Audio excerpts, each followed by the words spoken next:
Sebab itu kita ni nak bahagia. Semua orang nak bahagia. Hari ni ramai orang stres. Stres sebab bisnes tak menjadi. Ini bulan 9. Macam mana moratorium pun dah tak ada dah. Semua orang dah mula. Orang yang dah buat perniagaan, ada sebahagian orang kena buang kerja. Stres. Walana beluannakum bisyai'in minal khauf. Ketakutan, kebimbangan. Bagi orang yang buat bisnes, dia takut dah ni. Nak main bulan-bulan yang bahaya. Ada sebahagian orang duk bimbang dah. Dia punya majikan bagi hin-hin. Kata kononnya mungkin dia tak lama bekerja. Khauf. Ketakutan ni satu benda yang menjadikan musibah untuk kita.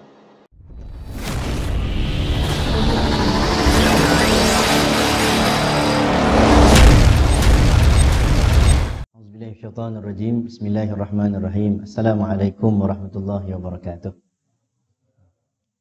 Alhamdulillah, salatu wassalamu ala asyrafil anbiya wal mursalin Sayyidina Maulana Muhammadin wa ala alihi wa sahbihi ajma'in. Rabbi syrah li sadri wa yassir li amri wahlul 'uqdatam min lisani yafqahu qawli. Allahumma faqihna fid din wa 'allimna ta'wil wahdina siratal mustaqim. Allahumma arinal haqqa haqqan warzuqna ittiba'ah wa arinal batila batila warzuqna ijtinabah. Qala Allah Ta'ala, a'udzu billahi minasyaitonir rajim, ya ayyuhalladzina amanu taqullaha haqqa tuqatih wa la tamutunna illa wa antum muslimun. Sadaqallahul azim. Terima kasih saya ucapkan kepada pengurusi majlis, tak ada pengurusi majlis kan. Yang saya hormati Tuan Imam, pengurusi surau, lijutan kuasa surau, hadirin hadirat, muslimin, muslimat. Muslimat tak ada lagi no. Muslimin yang dikasihi Allah Subhanahu wa taala, alhamdulillah. Syukur pada Allah Subhanahu wa taala limpahan rahmat kasih sayangnya. Dalam suasana yang baik, hujan pun turun. Hujan turun tapi belah sini saya rasa okey lagi Kan naik air juga sini. Tak naik. Saya belah Bangi tu banyaklah. Kemarin pun hujan lebat turun. Sebab itu saya ingat saya pernah kupas juga istilah-istilah Al-Quran dekat sini juga, matar, ghaid. Apabila turun hujan yang lebat, turun hujan yang membahayakan. Ketika itu kita nak sebut hujan rahmat ataupun tidak. Kalau tengah hujan, rumah kita dah paras pinggang dah. Hujan duk turun lagi. Adakah kita nak kata alhamdulillah rahmat duk turun? Padahal nampak gaya nak tenggelam dah. Sebab itu dalam Quran sebut wa amtarna alaihim matara. Cerita tentang wa amtarna, matar. Istilah dalam Quran bila disebut hujan dengan menggunakan matar. Apabila digunakan perkataan matar, seolah-olah menggambarkan dia satu hujan yang mungkin tak disukai oleh Allah Subhanahu wa taala. Kalau Allah nak turunkan hujan dengan istilah rahmat, digunakan ghaith, sesuatu yang memberikan kebaikan. Ghaith. Apabila Allah kata ma'am minas sama', banyak ayat-ayat sains tentang hujan, ma'am minas sama', air daripada langit. Kalau nak cerita tentang Nabi Nuh alaihi salam, tentang air yang turun daripada langit dan juga keluar daripada perut bumi, digunakan wa amtarna. Cerita Nabi Ayub AS, wa amtarna alaihim matara. Digambarkan tentang batu-batu, digambarkan tentang terbaliknya bumi, gunakan matar. Jadi sebab itulah kita disunatkan untuk menyebut Allahumma sayyiban nafi'an. Ya Allah, berilah hujan yang memberi manfaat. Semoga Allah bagi rahmat untuk kita. Jadi tuan-tuan, alhamdulillah, saya ingat kita pun hampir setengah tahun dah. Setengah tahun. 3-4 bulan lebih. Tak jadi new normal dah. Tak jadi dah. Dah jadi benda biasa dah. Dulu mula-mula mungkin kita anggap janggal.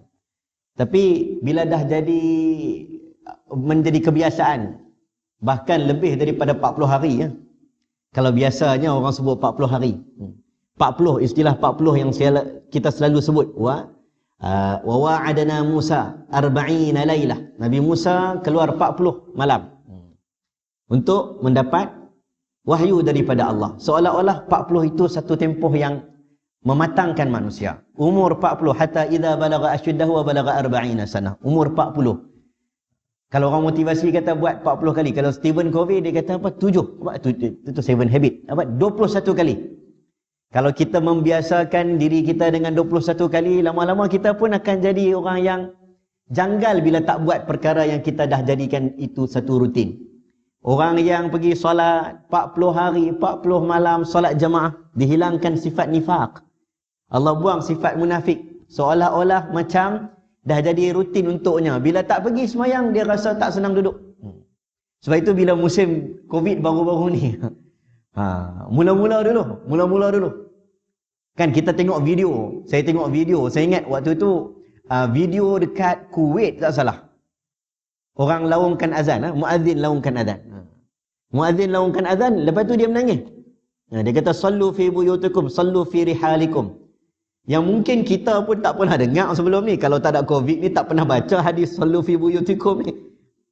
Saya cakap saya ni hidup dekat 30 berapa lah ni 36, lupa dah umur berapa. Kata mudah ni. 36 tahun tak pernah rasa macam ni. Ayah saya kata, abah hidup 60 tahun tak pernah rasa macam ni. Suruh semayang dekat rumah. Jadi bila kita tengok video tu, tiba-tiba muazzin tu menangis. Sebahagian orang mungkin anggap, kenapa nak menangis? Tapi kita boleh faham, ada sebahagian orang yang memang hatinya betul-betul ar-rijal qalbuhu mu'allaqun fil masajid. Memang ada orang yang hatinya dah terikat dengan masjid. Jadi tak dapat nafikan. Ada orang yang betul-betul memang dia rasa tak senang, kenapa tak boleh main masjid? Kita tak boleh kata pula, oh waktu time tak. Tapi memang ada orang waktu time tak tutup dia tak main.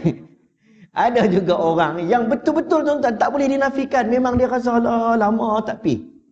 Bukan saja-saja. Bukan kita kata tak ada. Ada orang macam tu. Minal mu'minin rijalun sadaqu ma'ahadullah ilaih. Ada di kalangan kaum mukminin itu yang Allah membenarkan apa yang disebut dalam Quran hadis. Kalau dia kata dia sanggup bagi hartanya semua, ada dalam dunia ni orang sanggup korbankan hartanya. Dalam Quran kata ada orang sanggup gadai nyawa, ada. Jadi kita anggap benda tu dongeng, sebenarnya benda tu ada. Jadi hari ini insya-Allah kita sambung balik at-tibyan fi adabi hamlatil Quran. Seingat saya yang rajin lupa ni. Betul kan? Betul lah. Kita sambung muka surat 22, betul? Betul? Saya lupa, tuan-tuan saya rasa lagi lupa. Oh ya, betul, 15 12. Saya baik ada pen tulis. Okey, sebab itulah qaidul ilma bil kitab. Ikatlah ilmu kamu dengan menulis. Jangan kata tuan-tuan saya pun lupa, tarikh tak tulis. Habis lupa kat mana stop. Tadi saya duk ingat, saya baca dah masuk bab baru tau. Petang tadilah bila baca-baca tengok sikit rasa macam dah banyak dah ni kot. Rupanya bila bagi tahu kata 22 tu kira patah balik ni. Tak apa. Duk ingat dah jauh dah pi. Rupanya baru lagi. Tak apa. Kita mengaji ni tuan-tuan. Tambah-tambah mengaji ilmu nak mempelajari Al-Quran. Adab dalam mempelajari Al-Quran. Semua orang nak bahagia. Al-Quran datang memberikan kebahagiaan bagi manusia. Sebab itu bila Nabi SAW bila dia stres turun surah dalam juzuk amma, surah motivasi. Antaranya Ad-Duha. Antaranya surah Alam Nashrah. Yang mana memberikan ketenangan, bahagia bagi Nabi SAW. Sebab itu kita ni nak bahagia. Semua orang nak bahagia. Hari ni ramai orang stres. Stres sebab bisnes tak menjadi. Ini bulan 9. Macam mana moratorium pun dah tak ada dah. Semua orang dah mula. Orang yang dah buat perniagaan. Ada sebahagian orang kena buang kerja. Stres. Walanabluwannakum bisyai'in minal khauf. Ketakutan, kebimbangan. Bagi orang yang buat bisnes, dia takut dah ni. Nak main bulan-bulan yang bahaya. Ada sebahagian orang duk bimbang dah. Dia punya majikan bagi hin-hin. Kata kononnya mungkin dia tak lama bekerja. Khauf. Ketakutan ni satu benda yang menjadikan musibah untuk kita. Kita rasa tak senang ni satu benda yang tak boleh. Dia satu ujian. Sebab itu bila kita bincang tentang tafsir surah Quraisy. Dia tak ada Al-Quraisy lah. Surah Quraisy. Li'ila fi Quraisyin ilafim rihlat asyita'i was-sayf. Isu tentang strategiknya bumi ataupun geografi bumi Mekah. Yang Allah jadikan untuk orang Quraisy, musim sejuk boleh pergi Yaman, musim panas boleh pergi Syam. Tempat yang strategik. Dia satu tempat yang menggambarkan apa yang di hujung surah Quraisy, alladzina at'amahum min ju'in wa amanahum min khauf. Negara yang strategik, negara baladul amin, iaitu Mekah. Negara yang tenang, negara yang bahagia. Salah satunya dia ada kempen besar, kempen memberi makan bagi orang yang lapar. Ni kempen memberi makan orang yang lapar. Rakyat kelaparan, macam mana nak selesaikan masalah orang yang lapar? Wa amanahum min khauf. Negara dalam ketakutan, macam mana nak menjamin menghilangkan ketakutan di kalangan masyarakat. Jadi Mekah ni bumi yang keamanannya terjamin. Digambarkan dalam Quran, Allah bagi keutamaan bagi orang-orang Quraisy. Salah satu bangsa yang disebut dengan clear di dalam Al-Quran, bangsa Quraisy. Jadi macam itulah kita. Kita baca Quran, kita nak dapat kebahagiaan. Salah satu benda yang mungkin hari ini kita ada, ketakutan, kebimbangan, kita pun mula kaji Al-Quran. Nak kaji Al-Quran, tapi kita tidak ada adab-adab dengan Al-Quran, maka kita akan sukar untuk dapat buku yang sangat bernilai dengan tamadun peradaban. Sebab itulah kita mula kaji, kita tengok yang nak mengaji Quran dan nak mengajar Quran kena ada adab. Dua-dua kena ada. Ustaz yang nak mengajar, dia pun kena ada. Tidak ada anak murid yang baik melainkan melalui guru yang baik. Jadi kita akan tengok sikit dalam fasal keempat ini. Saya bagi laju sikit, sebab duk rasa sampai bila nak habis ni kan. Okey, pertamanya dia kata pengajar, al-muallim mesti memiliki akhlak yang baik sebagaimana ditetapkan syarak. Berkelakuan terpuji dan sifat-sifat baik yang disunnahkan Allah SWT. Seperti zuhud terhadap keduniaan dan mengambil sedikit darinya. Dan tidak mempedulikan dunia dan pencintanya. Cantik. Tidak mempedulikan dunia dan pencintanya. Sifat pemurah dan dermawan serta budi pekerti mulia. Wajah yang berseri-seri tanpa melampaui had. Tu dia. Handsome pun tak boleh melampaui had. Penyantun, maksudnya tak ada lah sampai kita pun duk perhati muka ustaz tu sangat. Ustaz tu tak handsome, kita pun tak mau mengaji. Tak jadi. Walaupun dalam Matla'il Badrain, dulu ulama ada bincang, kitab Jawi Melayu dulu. Pemilihan imam, tuan-tuan boleh perasan? Ada. Imam ni kita pilih berdasarkan orang yang baca Qurannya baik. Ikut semayang apa? Ikut semayang apa? Kalau semayang Nabi, bila mana Nabi sakit, kenapa Nabi tidak melantik? Seperti dikatakan oleh Ibn Mas'ud, antaranya kalau kamu nak dapat bacaan yang baik, antaranya Khabbab al-Arad. Antaranya Nabi pun pernah sebut, kalau kamu nak dapat bacaan yang baik, Ibn Mas'ud, Ubay bin Ka'ab, Mu'az bin Jabal. Tapi kenapa bila Nabi sakit, Nabi tak lantik orang-orang ni? Nabi lantik Abu Bakar. Ada sebab. Sebab dia nak memberi gambaran peralihan kepimpinan. Dan bagi syarat tu. Sehingga bila Umar jadi imam pun, Nabi tak berapa seronok. Waktu itu, Nabi duduk kat rumah. Umar pergi naik jadi imam. Umar ingatkan, ada orang bagi tahu dekat dia, bagi syarat, Umar, naiklah jadi imam. Umar terus jadi imam. Tengah Umar jadi imam, Umar duk dengar daripada belakang, Abu Bakar, Abu Bakar. Nabi duk sebut Abu Bakar, Abu Bakar. Habis sembahyang, dia pusing belakang, dia tanya, siapa yang bagi tahu dekat aku tadi tu? Kata aku kena jadi imam. Kawan tu bagi tahu. Dia kata, dia nampak Nabi tak boleh main. Jadi dia kata Abu Umar lah. Sebab Umar ni nampak gaya macam orang yang suaranya besar, suaranya sedap.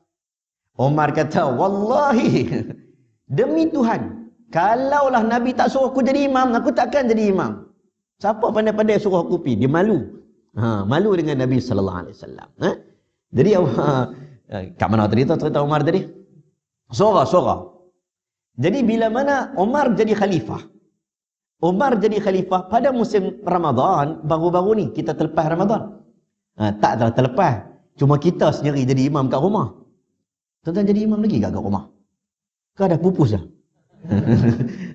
Kita jadi imam kat rumah kan? Waktu kita jadi imam kat rumah, waktu tu keluarlah macam-macam. Nak pilih imam macam mana, soalan pun banyak. Orang perempuan pun tanya soalan macam-macam. Boleh tak kami jadi imam? Ada soalan tuan-tuan. Saya buat kelas khas, kelas kat Instagram. Okey, antara hukum imam dan makmum. Soalan ada tanya macam tu. Boleh tak saya jadi imam? Ada juga soalan yang mereka bergurau. Dia kata apa? Ustaz, yang saya tahu Quran turun 114 surah. Tapi saya rasa macam suami saya tahu kata 2 surah saja turun. Dia bergurau.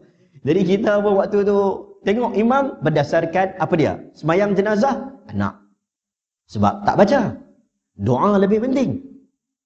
Kalau kata ada bapa lebih utama. Kena ingat lah. Bapa dulu baru anak. Kalau ada bapa, orang nak doa. Tapi kalau semayang tarawih, Tamim Ad-Dari, Ubay bin Ka'ab. Ini dipilih oleh Umar. Dia tak pilih Ali bin Abi Talib. Dia tak pilih Uthman bin Affan. Sebab apa?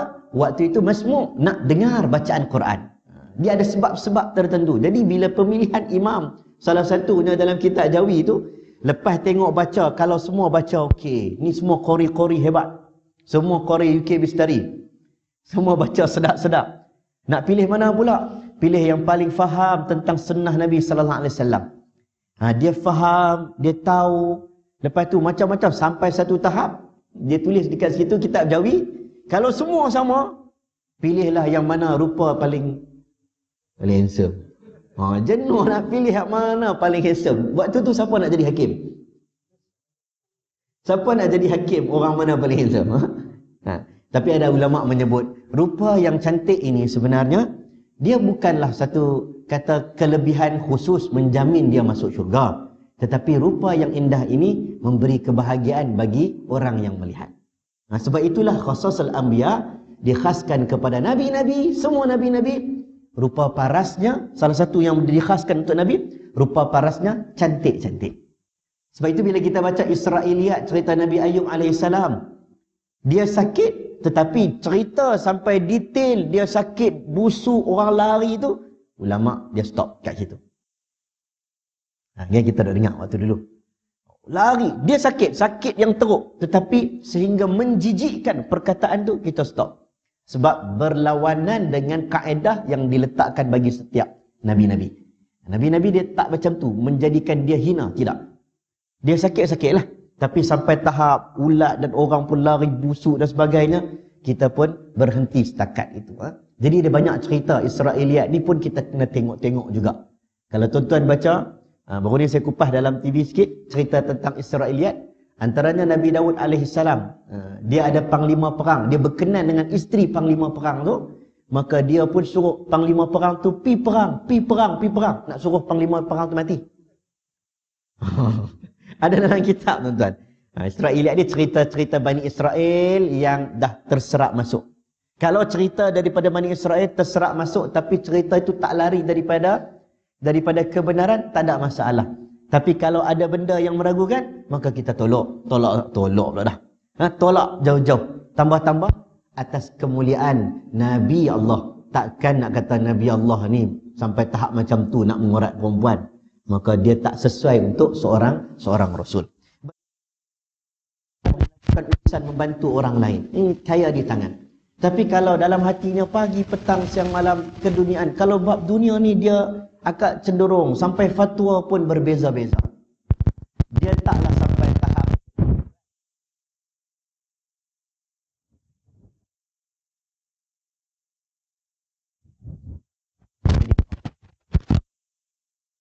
dia memberi fatwa kalau rumahnya tidak ada gandum, maksudnya tak ada beras. Bila tak ada beras, dia tak makan, jangan bagi dia keluar fatwa. Takut dia keluar fatwa dalam keadaan lapar, keluar fatwa yang tak betul. Saya ingat hakim pun ada macam tu juga.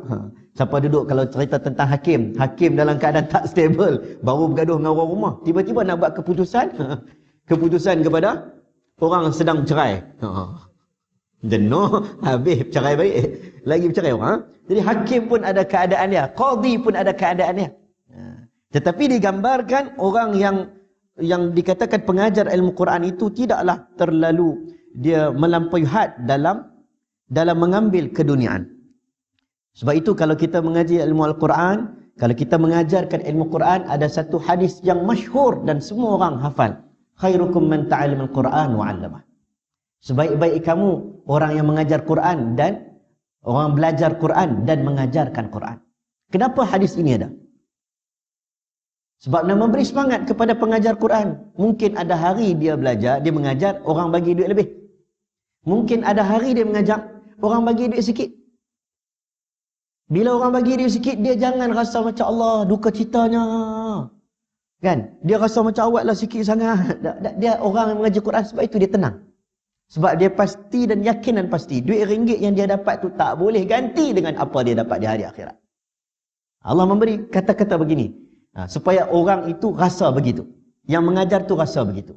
Yang nak memberi tu dia bagilah. Dia nak bagi seronok sikit kat ustaz tu silakan. Tapi yang mengajar tu kalau boleh tu elakkan. Elakkan. Kita kalau sesama ustaz pun kalau kita sembang, jangan nak sembang benda-benda macam ni. Takut-takut orang dengar pun tak berapa cantik. Sebab satu benda yang bernilai di sisi Allah, tak mungkin kita bandingkan dengan dunia yang murah ini. Innallaha la yadribu innallaha la mithqala ayat Quran. Allah meletakkan perumpamaan dengan dunia ini hanya dengan setaraf nyamuk sahaja. Ba'udah. Menggambarkan bahawa kamu akan dapat sesuatu yang kamu tak mungkin kamu gambarkan di dunia ini. Sebab itu zuhud tu. Zuhud tu menjadikan seorang guru itu dihormati, menjadikan guru itu disukai dan dicintai. Sifat pemurah dan dermawan. Ini banyak di kalangan guru-guru. Kalau kita baca Imam Abu Hanifah, dia tanya anak murid dia, kalau dia sayang ke anak murid tu selalu datang hadir kelas. Selalu datang. Antaranya Abu Yusuf. Dia ada dua orang anak murid, Abu Yusuf dengan Muhammad bin Hasan Al-Syaibani. Abu Yusuf duduk kat depan, rajin mengaji dengan dia. Satu hari Abu Yusuf tu, bapa dia pesan, Abu Yusuf, engkau janganlah hadir ke rumah ataupun kelas pengajian Nu'man bin Thabit, iaitu Abu Hanifah. Janganlah pergi kat dia. Sebab dia tu, dapur dia, gandum dia grade A. Lebih kurang macam tu lah. Nak gambarkan, Abu Hanifah, dia tok guru, tapi dia dah kaya. Abu Hanifah ni milioner. Dia dah kaya. Engkau ni tak ada duit, duk pergi mengaji, macam mana nak dapat duit, nak sara kehidupan? Maka dia pun ada hari dia stop kelas Abu Hanifah. Abu Hanifah pula tengok-tengok mana anak murid kesayangan dia. Abu Hanifah tanya, Abu Yusuf pergi mana? Akhirnya Abu Hanifah dapat tahu, kata dia pergi kerja. Abu Hanifah kata, jangan pergi kerja. Nah, ambil duit aku. Dia bagi berapa dirham. Macam scholarship lah hari ni. Ada orang yang boleh mengaji, yu'til hikmata man yasha. Ada orang cerdik, kita tengok budak ni pandai lah, seronok dia rajin mengaji, tapi dia tak ada duit, keluarganya susah. Apa guna asnaf fi sabilillah? Betul? Apa guna kita yang ada duit, sponsor dia, bagilah dia mengaji. Kita nak mengaji, duk an ban bembun, tak habis. Bagi kat dia. Sebab dalam kampung kita mesti ada seorang dua orang yang mungkin kita tengok Allah bagi kat dia kelebihan. Dia pandai. Kita harap nanti suatu hari nanti dia balik, dia mengajar kita pula. Baik, digambarkan sifat warak. Warak ni apa dia? Warak ni orang sebut dulu jalan cari duit shilling kat bawah. Duduk-duduk. Warak ni orang yang takut dengan benda syubhah. Orang yang takut dengan benda syubhah. Bab makan ke, bab benda haram ke, bab benda mencetuskan fitnah ke. Mencetuskan fitnah ni dia bukanlah kata benda tu haram, tapi kalau boleh mencetuskan fitnah, orang tu dah tutup awal-awal. Dia tak buat benda haram. Seumpama macam orang dulu bincang, abang pergi rumah adik perempuan, abang pergi rumah adik perempuan dalam satu tempat taman yang orang pun tak pernah tengok. Dia pergi ke rumah adik perempuan dia. Contoh, adik perempuan tak pernah. Dan dalam taman tu pula adik perempuan dia mungkin seorang janda ke? Kan? Jadi orang kampung ni kalau nampak, dia akan anggap, habis, lelaki mana masuk dalam rumah. Sebahagian ulama, walaupun dia jumpa adik perempuan dia harus, ulama tak benarkan. Sebab boleh mencetuskan fitnah. Orang akan cakap, siapa ni? Dia ni bawa masuk lelaki ke? Benda harus, benda boleh. Tapi mencetuskan fitnah. Orang warak, dia, saya tak apa lah ustaz, saya hold dalam bab ni. Dia tak buat benda haram. Bukan setakat tak buat benda haram, dia berhati-hati. Ini warak. Tenang. Orang yang tenang. Orang yang ada rasa, kita tengok pun kita rasa seronok dengan dia. Mailah musim Covid ke, tenang. Mailah masalah, tenang. Sebab itu kalau tuan-tuan baca Alam Nashrah Laka Sadrak, dan baca tafsir Alam Nashrah Laka Sadrak, tentang bahagianya Nabi. Alam dalam Quran ni kalau tuan-tuan gali, kata ulama, seumpama masuk dalam lautan. Lagi dalam kita masuk lautan, lagi banyak ikan kita dapat. lagi dalam kita kaji Quran, lagi banyak manfaat kita dapat. Kita baca Quran, tafsir yang dulu-dulu kita baca, kita pernah dengar dah. Kita baca sekali lagi, dia tidak menghapuskan pemahaman kita yang dulu, tetapi dia menambahkan pemahaman. Sebab itu dalam Quran bila ada soalan, hal, adakah, alam, nampak alam, maka kita akan tengok Quran menggunakan istilah-istilah soalan-soalan. Soalan tu bukan nak gambarkan dada Nabi sempit, tapi nak gambarkan, tidakkah engkau? Kami terangkan, cerahkan, buka dadamu. Alam tu soalan. Kata para ulama, kalau mengaji ilmu mantik, kena mengaji juga ilmu soal. Tamadun as-soal. Dengan soalan yang betul, mendapatkan jawapan yang betul. Macam kita lah.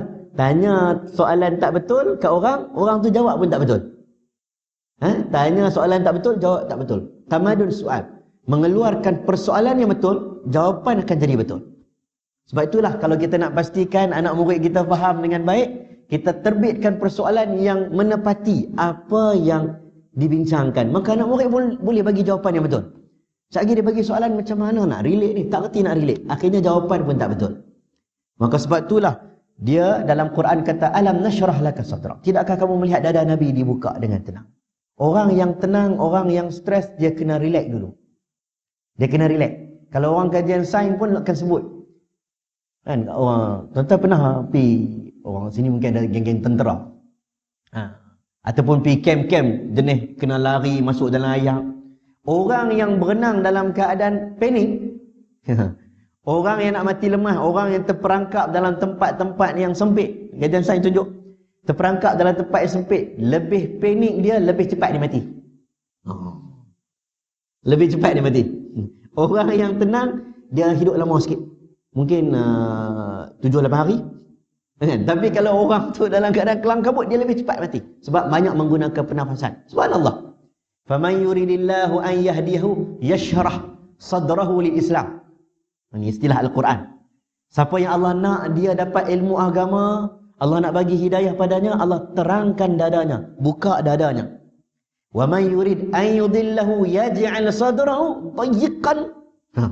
Kalau Allah nak bagi dia sesat, orang yang jauh daripada agama, dadanya akan rasa sempit, semua benda nak marah, semua benda negatif, semua benda tak puas hati, semua benda tak kena.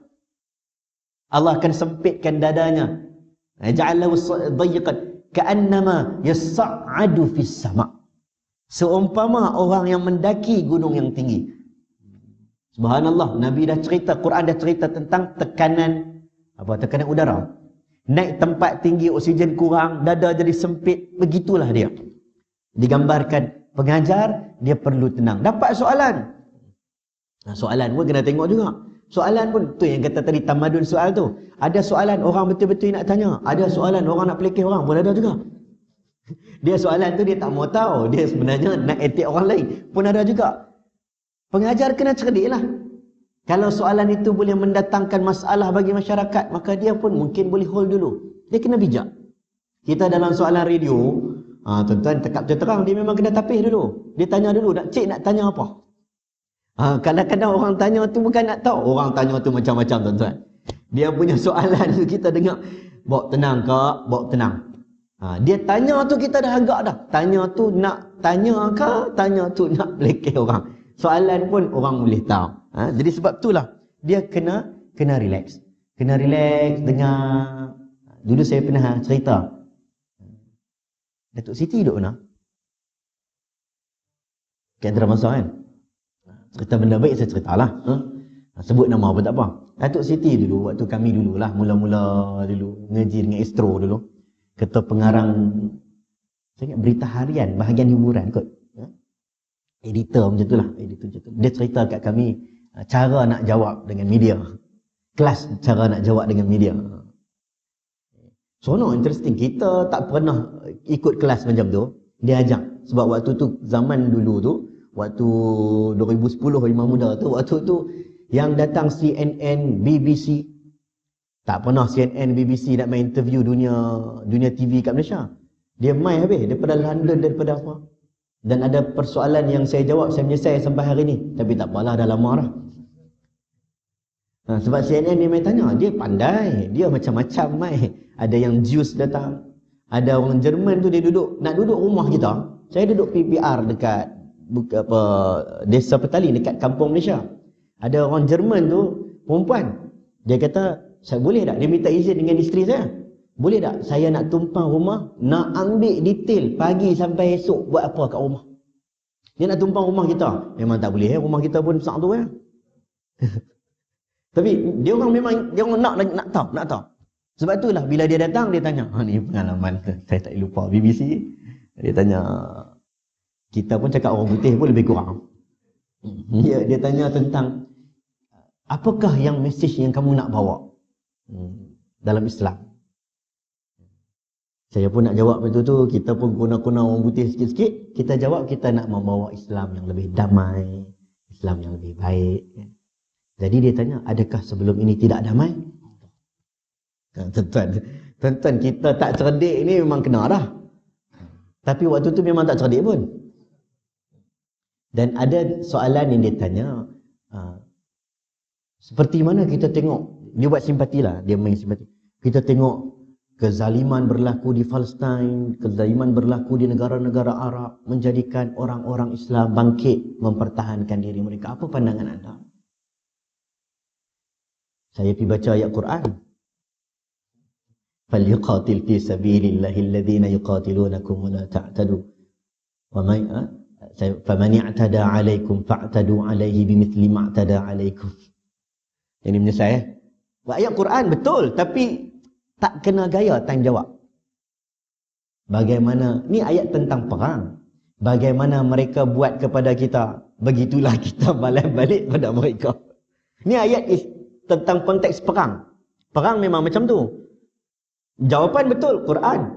Tetapi ini media barat. Sepupu saya duduk kat London waktu tu. Dia hantar mesej dekat mak. Mak tak tahu nak pergi. Waktu tu handphone tak boleh pakai, apa tak boleh pakai. Mak telefon dekat writer Astro kata, kena jaga-jaga, kena buat kelas jawab dengan media. Jadi antara tips yang pengarang ataupun ketua editor, saya tak ingat, majalah hiburan, dia kata, Ustaz, lepas Ustaz habis daripada program ni, wartawan dia tidak akan tanya, apakah rahsia Maulidur Rasul? Dia tak tanya dah. Dia tak tanya, apakah impian Ustaz bila dah besar nanti ke dan sebagainya. Tak tanya dah. Habis dia tanya apa? Dia akan tanya, Ustaz ada tak kahwin seorang lagi? Macam tu. Tuan-tuan nampak tak dia punya hiburan? Ni ikut kita punya bidang lah. Kalau ada bidang wartawan rencana, jawab. Saya pun kalau ni wartawan berakam, wartawan marah. Kadang-kadang saya tak jawab, tak angkat phone lah. Bukan kita tak nak jawab. Saya rasa ada benda yang biasanya kalau dia jujur, dia akan sebut yang betul. Tapi ada yang jujur, tapi kerja dia orang nak twist untuk dia cakap yang betul, tetapi jawapan tu mungkin tak kena gaya. Ada seorang selebriti tangkap gambar dengan anjing. Kata, dia duduk sebelah anjing. Ustaz, apa hukum? Apakah pandangan Ustaz? Saya cakap dekat dia, saya pun tak tengok lagi gambar tu. Jadi dalam mazhab ni ada banyak-banyak pandangan. Cumanya dalam mazhab Syafi'i ni tak bolehlah anjing sebagai as a pet. Cumanya tak tahu dia pegang tak pegang ke, ataupun dia pergi duduk sebelah anjing dia tangkap gambar. Tapi Ustaz, dia duduk tapi bukankah benda ini mendatangkan fitnah? Kita pun kalau benda itu mendatangkan fitnah, mintalah kepada dia untuk explain dekat peminat dia. Besok keluar paper, dia tulis apa? Mahmudah Ashraf memberitahu kepada artis ni lah, tak mahu sebut nama, sila beri penjelasan. Tuan-tuan nampak? Kita kena pandai lah. Akhirnya dia ajar kita, dia kata antara orang yang hebat dalam berhadapan dengan media, salah satunya Datuk Siti Nurhaliza. Beza waktu dia keluarkan lagu mula-mula, Jerat Percintaan, Mawarku. Anda ingat? Beza dengan lepas berapa kali dia juara anugerah lagu tu, salah satunya bila tanya soalan, dia akan ambil 10 saat. Ini orang politik boleh ambil. Dia akan ambil 10 saat untuk menjawab. Contoh, Datuk Siti, bagaimana hubungan Datuk Siti? Contoh dia belum kahwin dengan Datuk K. Kami dengar cerita ada hubungan dengan Datuk K contohnya. Datuk Siti akan ambil 10 saat dulu. Macam mana? Dia akan, pandailah kamu ni tanya soalan macam ni. Saya nak jawab pun susah. Sebenarnya dia sedang ambil 10 saat untuk berfikir. Susah betul soalan ni. Pandai bergurau. Itu semua 10 saat untuk berfikir. Jadi, ustaz-ustaz, politician, orang agama, kadang-kadang bagus juga tips-tips macam ni. Dia take 5, tunggu sekejap, tengok baik buruk setiap persoalan, maka dia boleh memberikan jawapan yang terbaik insya-Allah.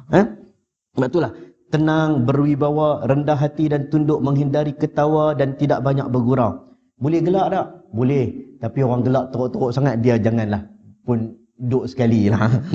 Dia guru Quran, nampak macam tak ada gaya ustaz kan? Dia kena relax. Dia kena janganlah melampaui daripada orang lain. Dia mesti selalu mengerjakan amalan-amalan syar'iyah seperti membersihkan kotoran dan rambut-rambut yang disuruh oleh syarak, menghilangkannya. Contohnya dia kemah, nampak cantik. Itulah gambaran seorang ulama macam Imam Malik rahimahullah. Dia pakai baju apa dah? Dia pakai baju, jubahnya warna paling putih di kalangan orang-orang yang pakai jubah. Yalah, orang Arab mana pakai jubah warna lain. Kita pergi pun Mekah, kalau warna peach dengan warna putih lah. Contoh, dia pakai jubah yang paling putih, paling segak. Sebab dia pun memanglah orang yang sedikit, ada duit sikit, Imam Malik ni. Dan dia pun nak gambarkan, sebab dia nak baca Quran, nak baca hadis, dia nak duduk kat depan. Jadi pakaian ni adalah mengikut kesesuaian tempat. Tak ada lah kata kena pakai baju begini, kesesuaian tempat. Tuan-tuan pergi ceramah tempat yang bersesuaian. Contoh, kalau saya pergi Kelantan tu Haji, dia semuta ni, dia satu benda yang penting. Semuta, serban. Dia haibah. Macam Tok Guru ni Aziz, bila dia balik kampung, dia kata susah nak cakap kalau tak pakai semuta. Tu dia pakai semuta. Tapi kalau ikut jawapan almarhum Ustaz Ismail Kamus, Tuan Guru Haruddin, Ismail Kamus tanya kenapa dia tak pakai semuta, tak pakai serban. Datuk Ismail Kamus kata apa? Saya takut ilmu saya itu, macam mana? Pakaian saya itu telah menutupi ilmu saya. Dia nak kata dia ni ilmu tak banyak, tapi bila pakai itu nampak macam dia tu alim betul. Ini jawapan orang tawaduk. Bukan tak ada ilmu, dia ada ilmu, tapi jawapan orang tawaduk. Tapi ikutlah keadaan. Ada ketika pakai baju, perlu pakai kot, pakailah kot. Kalau ulama Jordan, Mesir semua pakai kot. Bila dah jadi mufti, baru dia orang pakai topi merah tu. Ikut keadaan, ikut tempat. Ada baju batik ke? Pakai baju batik. Ada bab libas syuhrah. Kemudian menyikat janggut, menghilangkan bau busuk. Minyak wangi itu jangan katalah. Kena ada selalu. Menghindari pakaian-pakaian tercela. Pakaian yang orang tengok pun orang rasa kenapa dia pakai pakaian ini. Ini kata para ulama, bukanlah menjadikan benda itu haram, melainkan dia pakai baju yang betul-betul haram. Tapi pakaian yang dilihat mungkin tidak bersesuaian. Contohnya apa contohnya?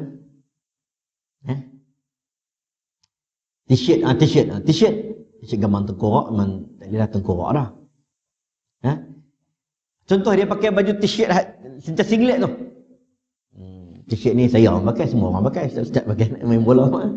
Pakai macam singlet tu. Contohlah. Ada masalah? Tak ada masalah pun. Tapi makmum tengok imam aku dia yang tu dia wibawa, tak kata haram, tak ada kata haram. Wibawa, dia tengok pada keadaan dan tempat. Baik. Apa lagi? Dengan hilangkan sifat-sifat dengki, riak. Seorang pemimpin dia tidak boleh ada sifat hasad. Seorang guru tidak boleh sifat hasad. Kalau ada sifat hasad, dia tak senang dengan anak murid dia bila anak murid dia pergi kat kelas lain. Ini banyak berlaku. Kadang-kadang dia rasa dengki dengan guru-guru yang lain. Bila dia ada sifat hasad, dia mula tak senang duduk tengok anak murid dia pergi kepada guru-guru yang lain. Ini satu sifat yang tak boleh ada bagi seorang guru. Kalau tidak, macam mana anak murid nak dapat manfaat daripada ilmu dia? Dia datang sini, dia datang ke mana-mana, dia akan tengok macam mana, kenapa orang tu ramai kat orang ni, kenapa orang dia tak kuliah dia tak ramai. Jangan. Ada orang dia sifat begitu. Jadi, min syarri hasidin idza hasad. Satu keburukan yang ada bagi jiwa adalah penyakit hati, iaitu sifat hasad. Buang jauh-jauh. Riya, dia tunjuk dekat orang. Kadang-kadang orang sebut. Pengajar ilmu ini, dia nak bagi orang pandai ke, dia nak tunjuk dia pandai? Ada beza. Dia nak tunjuk dia pandai ke, dia nak bagi orang pandai? Dia mengajak orang tak mau bagi orang pandai, tapi duk nampak gaya macam dia duk keluar ni, orang duk tengok aku pandai ni. Subhanallah. Sampai tahap macam tu ulama bincang bab seorang pengajar. Tu baru ni siapa buat keluar? Gus Dur punya kata-kata. Daripada Gusmus keluar kata-kata Gus Dur. Gus Dur ni sebelum jadi Perdana Menteri tu, dia ni orang kenal dengan kiai. Orang tanya Gus Dur, dia punya gurauan Gus Dur, dia punya tema kata-kata. Orang tanya Gus Dur, kenapa Pak Kiai Gus Dur bila ceramahnya asyik cerita-cerita saja? Kenapa tidak keluarkan Quran, sunnah, dalil dan sebagainya? Dia pun bergurau juga, canda Gus Dur. Gus Dur canda, dia bergurau, dia kata apa? Saya kalau bercerita pun orang panggil kiai. Mungkin ada ustaz yang keluarkan dalil tu mungkin sebab orang belum panggil dia kiai. Dia gurau lah. Tak ada masalah pun keluarkan dalil, tak ada masalah. Tapi kita yang mengajar, kita kena tengok keadaan. Kalau dengan anak murid yang muda-muda, yang kecil-kecil, takkan nak keluarkan dalil. Kalau mengajar dekat sekolah rendah, takkan baca kitab pun nak cara mengajar dekat pengajar ilmu. Dia ada beza. Daurah lain, talaki kitab lain, mengajar di masjid lain. Sebab berfikiran beza-beza. Kita tak boleh sama. Imam Ghazali kata tak boleh samakan semua orang yang berdosa baru start henti dosa dan orang tak pernah berdosa. Tak boleh sama. Kadang-kadang kita cakap kepada orang tu suruh, cik kena tinggal terus. Ada orang kena nasihat. Dalam Ihya Ulumuddin kata kena nasihat orang itu, cik kurangkan dosa. Ada pula kata kat dia kurangkan dosa. Sebab dengan pengurangan dosa, satu peningkatan yang baik untuk prestasi pengawalan dosa dia. Contoh, ada orang kaki berzina. Kaki berzina. Memang kalau ikutkan, kena stop sebab dosa haram. Tetapi ada ketikanya perlu untuk kita kata, kurangkan berzina. Sebab kalau dia rasa nak stop, dia rasa macam hidup dia tidak ada harapan untuk berubah menjadi baik. Ini psikologi orang-orang mengaji. Psikologi fil Islam. Psikologi dalam Islam, cara penyampaian. Mungkin benda tu tak kepada semua orang, kepada certain orang. Contoh nak pergi cakap dekat tengah-tengah lorong, cara cakap, nak suruh dia orang tinggal, pergi ke masjid, insya-Allah dengan salat berjemaah anda akan meninggalkan dosa-dosa. Mungkin susah bagi sebagian orang. Akhirnya dia rasa agama ni tidak ada harapan untuk dia. Jadi sebab itulah dia kena ada lagi apa? Tidak ada sifat sombong dan suka melekehkan orang lain. Subhanallah. Yang ni sifat yang tak bagus. Meskipun tingkatan orang itu lebih bawah daripadanya. Itu yang saya sebut kalau kita jumpa dengan ulama. Saya bukan ulama. Kita ustaz-ustaz biasa-biasa. Tapi saya sebut terang tuan-tuan, ramai ulama yang kita jumpa, Allah bagi kesempatan untuk kita jumpa. Bila kita jumpa nak salam pun lepa pun tak apa nak. Tak payah cuci tangan lah, macam tu. Dia tak berapa, orang kata apa? Janganlah, bukan mesra. Dia tak berapa, janganlah terlalu agung-agungkan dia sangat. Sebahagian. Dan ada sebahagian. Saya pernah cerita kat sini arwah dah meninggal dah. Ahli Jawatan Kuasa Fatwa Kedah. Umur kat 90 tahun dulu. Syekh Tahir apa nama dia? Arwah. Dia duduk dekat Pantai Johor, dekat dengan Pantai Johor lah. Orang tak panggil dia Pantai Johor, orang Kedah. Pantai Johor.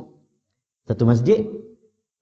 Saya kena ceramah. Ceramah. Dia duduk depan. Allah. Tuan-tuan, dia ni duduk umur kat 90 tahun dah. Anak duduk papa. Duduk sembahyang kat rumah. Tapi sebab nak main dengar, dia duduk depan. Tak boleh ceramah dah. Tuan-tuan pun ada depan saya pun, saya rasa risau. Macam ulama juga. Kita pergi jumpa dia. Kita jumpa dia, salam dia. Depan orang ramai. Orang ramai pun bawa dia. Ustaz, kenal tak Syekh? Syekh ni macam ni, macam ni. Salam-salam. Kita Syekh kalau tak betul beritahulah. Tak betul beritahulah. Dia depan orang duk, ahsan ya akhi. Bagusnya. Mengaji ilmu minal mahdi ilal lahdi, mengaji sampai liang lahat. Subhanallah, tasyabab. Mulut duk puji ya. Habis kuliah semayang isyak nak balik. Kita dah masuk kereta, sedang-sedang anak ada ketuk tingkap. Rupanya dia pun mai. Kita keluar balik lah, dia mai kat tingkap. Dia mai kat tingkap. Dia kata, Syekh. Syekh tu maksudnya kita lah. Dia panggil tu, bukan kita ni Syekh. Dia panggil Syekh. Enta sebut tarbiyah. Dalam wazan bahasa Arab, tarbiyah itu tidak ada tarbiyah. Mengaji makin tinggi, makin ada ilmu, makin tunduk ke bumi. Tak sombong. Walaupun kita lebih rendah daripada dia. Kalau dia tegur kita pun orang tak ada masalah. Nak malu apa? Lainlah budak tadika. Ustaz baca hadis tak betul. Yang tu malu tuan-tuan. Tapi yang tegur tu adalah orang besar. Itu, ni susah. Kita nak dapat. Melainkan dengan terus-menerus mengaji dan menjadi orang yang seperti yang kita lihat. Contoh-contoh sebegini. Anda mungkin tuan-tuan pernah dengar banyak kali saya sebut tentang Sufyan Ats-Tsauri tarik Imam Auza'i, tarik unta dia, tarik tali unta. Orang semua nampak, dia kata tengoklah hebatnya Imam Auza'i nak masuk dekat bumi kita ni, Imam Syam. Orang tak tengok Imam Auza'i. Dia nak agungkan Imam Auza'i, imam besar. Orang tak tengok kat Imam Auza'i, orang tengok kat Sufyan Ats-Tsauri. Macam mana dia boleh pergi tarik? Perhatikan Allah SWT di kala sunyi ataupun terang serta memelihara yang demikian itu dan hendaklah bersandar kepada Allah SWT dalam semua urusannya. Saya lupa, SOP kena habis. On time. Minta maaf tuan-tuan. Saya pun lupa.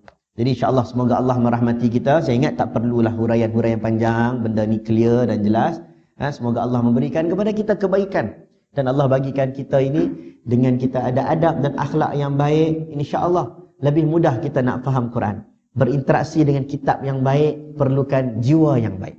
InsyaAllah semoga pulang membawa ketenangan kepada ahli keluarga kita. Wallahu alam. Yang baik datang daripada Allah, yang lemah daripada diri saya sendiri, hakikatnya adalah daripada Allah SWT. Assalamualaikum warahmatullahi wabarakatuh.